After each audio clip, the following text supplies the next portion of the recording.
Bonjour, nous allons passer à la deuxième vidéo de notre cours débutant Java. Et ce qu'on va faire aujourd'hui, on va essayer de voir les premiers programmes Java et on va voir un peu la déclaration des variables avec les types de variables. Donc déjà, ceux qui ont déjà développé avec d'autres types de langages savent réellement que les variables sont réellement des objets importants réellement du développement, que ce soit Java, que ce soit autre langage. Donc, on va essayer d'aborder cette partie aujourd'hui. Et maintenant, après ça, on va essayer de voir si on peut déjà écrire notre premier programme. Et on va voir aussi les instructions de base pour voir comment ça marche. Donc, comme je vous disais d'entrée, on devrait installer l'application JDK, le logiciel JDK pour pouvoir développer en Java. Donc, si le JDK est bien installé, vous faites seulement, on va aller dans le terminal. Donc, dans le terminal ici, si le JDK est installé, on va faire Java nouvelle version. Si réellement ça ne retourne rien, ça veut dire que le JDK n'est pas installé sur votre machine. Donc moi, dans mon cas, c'est le JDK 17 que j'ai installé. Donc vous allez voir, c'est un LTS, c'est-à-dire Long Time Support. Parce qu'il y a plusieurs, au niveau des versions du JDK, on a d'autres qui ne sont pas Long Time Support. Mais Long Time Support, comme le nom dit, ça veut dire quoi? Ça serait supporté sur quoi? Sur une longue période. Voilà. Donc actuellement, le Long Time Support, c'est la version 8, la version 11 et la version 17. Voilà. Je pense que ceux qui veulent encore savoir plus d'informations là-dessus, vous pourrez aller encore approfondir cette partie. Donc ici, après avoir installé le JDK, j'ai essayé d'installer aussi le NetBeans. Voilà. On va prendre ça comme lieu de travail. Donc on va essayer de se familiariser avec le NetBeans. Donc c'est pas aussi difficile, c'est très simple. Donc tout ce qu'on va faire ici, c'est voir d'abord comment créer un premier projet. D'abord, avant de commencer à mettre du code là-dedans. Donc pour créer un premier projet, on vient à la faille, on fait New Project. C'est bon? Voilà. Ici, on va prendre Java with Ant. Donc Java with Ant et on va cliquer par exemple sur Java Application. On va faire Nest. Et ici, je vais appeler ça quoi? Premier projet. C'est bon? Premier projet. Donc déjà, je valide. Maintenant ici, si vous remarquez bien, vous allez voir qu'ici, il a donné, il a coché une partie où il a dit quoi? Create main class. Donc tout à l'heure, quand on va finir de créer le projet, je vais aller vous expliquer cette partie. Donc je fais finish.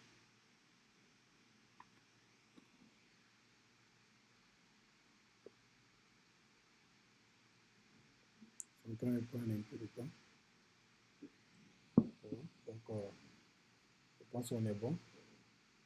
Donc ici, si vous remarquez bien, il a dit le create main class. Regardez ce qu'il vient de créer pour nous. Donc dans le projet, on va essayer de voir d'abord le squelette du projet. Au départ du projet, on a quoi? On a le projet qui est là où on a tasse à café qui est là. Après, on a ce qu'on appelle le source package. Source package, c'est tout ce qui va être quoi, du code Java, c'est-à-dire des fichiers .java. Quand les fichiers .java vont être créés, c'est dans ce package-là. C'est-à-dire quand on dit package, ça veut dire dossier. Donc ne voyez pas ça comme quelque chose d'extraordinaire, ça veut dire simplement dossier.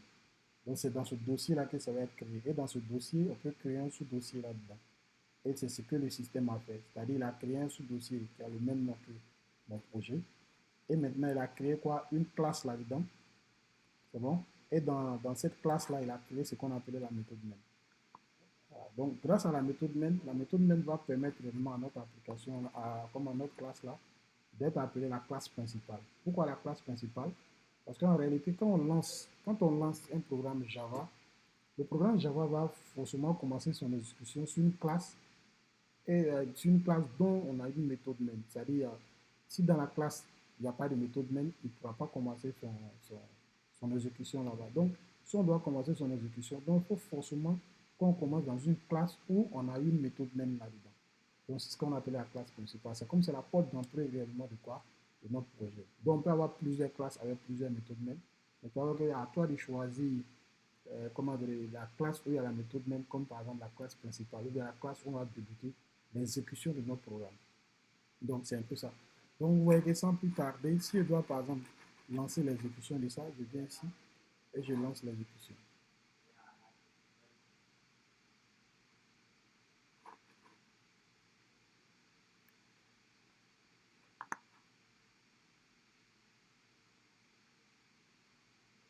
Voilà, donc vous voyez qu'ici, la zone qu'on a appelée le output, dans le output, il nous dit réellement que ça s'est exécuté avec succès.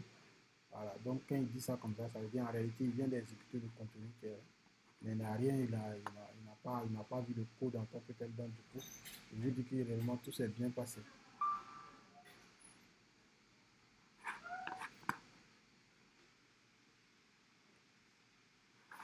Donc ici, déjà, si on a fini de parler de la classe principale, on va avoir la possibilité aussi de maintenant commencer à travailler avec les types de variables. Les types de variables, comme en développement, en réalité, c'est comme au niveau de tout langage de programmation. On a les types de variables qui vont nous permettre par exemple de faire la déclaration des variables, ainsi de suite. Donc ici, avec Java déjà, on va commencer avec les types de variables. Avec Java, on va voir les types primitifs d'abord. Les types primitifs, on ne va pas tout citer. On va essayer de citer l'essentiel. Tout ce qu'on va utiliser dans les programmes, on va essayer de citer ça, mais il y en a assez. Donc, pour commencer déjà, ici, je vais mettre par exemple slash étoile. Okay. Donc ici, on a ce qu'on appelle un int. Le int, je vais dire entier. Après ça, on a quoi? On a double. C'est bon. Ça, c'est les types primitifs. On a quoi? Float. C'est bon. On a quoi? Char. On a même pas long. C'est bon. Et on a les types primitifs. Et on a les types primitifs. On va dire quoi? Les types de base qu'on a déjà dans les autres langages de programmation. On a même short, tout ça, tout ça. On en a encore. Donc, ici, les types primitifs. En phase des types primitifs, on va avoir quoi? On va avoir quoi? Les types de correspondance au niveau quoi? Des classes. Par exemple, on a int qui est quoi? Integer. C'est bon? Donc, en face, on a double qui est simplement quoi? Double avec D majuscules. C'est la même chose avec float. Donc, on n'a pas F majuscule. Char, il n'y en a pas. Long, par contre, on a long.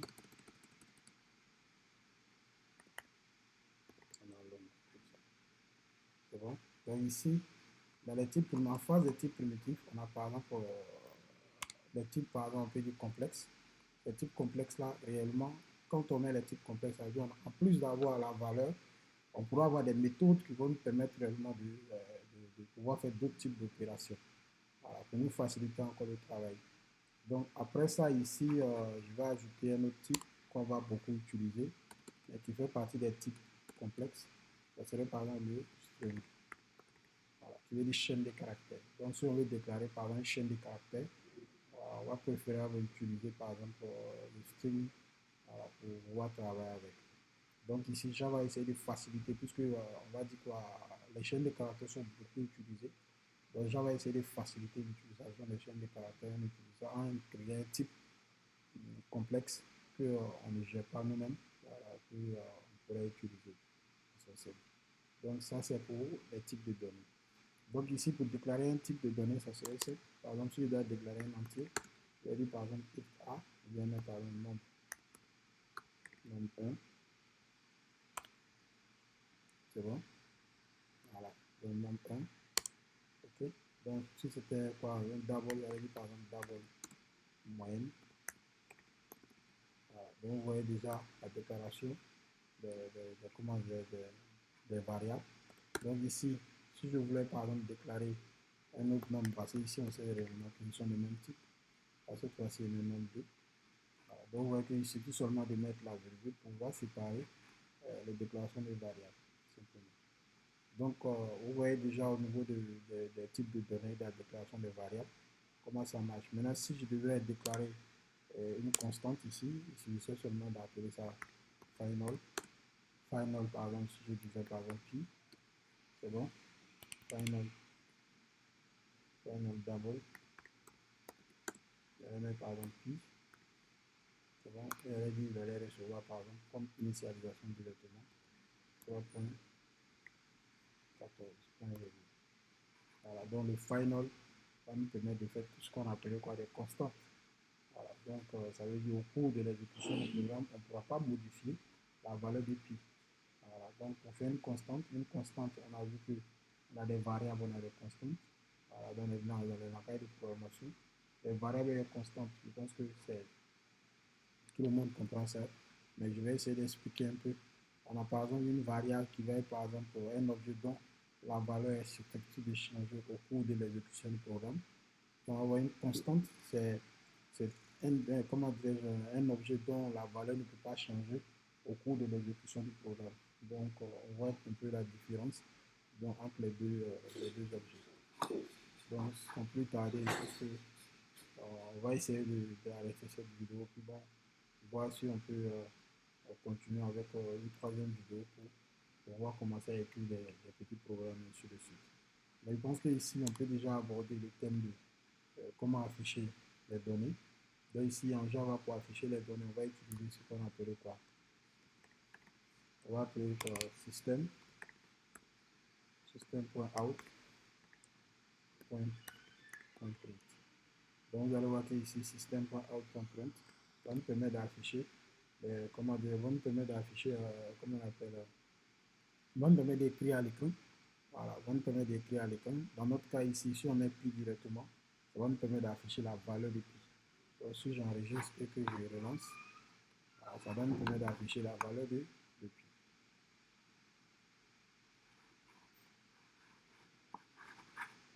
C'est passé.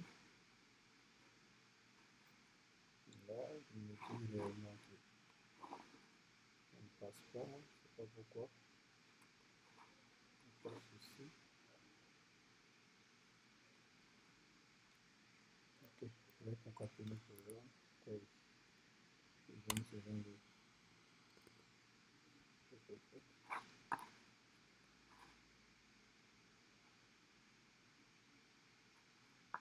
J'ai l'impression qu'il n'exécute pas réellement le programme.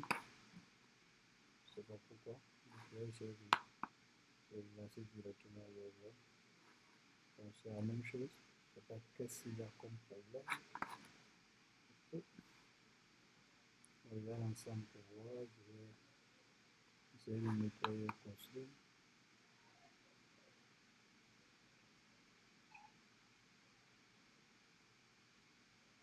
Je pense que ce n'était pas nécessaire, mais je vais voir quel est le problème réel. Parce qu'en principe, le comportement n'est pas normal.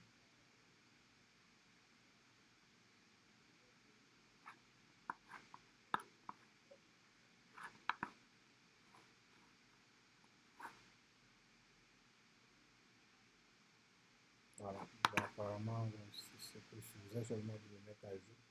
Il essaie de nous afficher réellement le 3,14 comme ça. Voilà. Donc, je ne sais pas pourquoi il s'est comporté comme ça. Mais on va essayer de voir dans la prochaine vidéo. Je pense que on va essayer de pousser encore plus loin l'utilisation réellement du code Java. On va aller pas à pas. Je pense que jusqu'à ce qu'on arrive à quelques vidéos, je pense que vous serez capable de commencer à écrire votre premier programme de Java.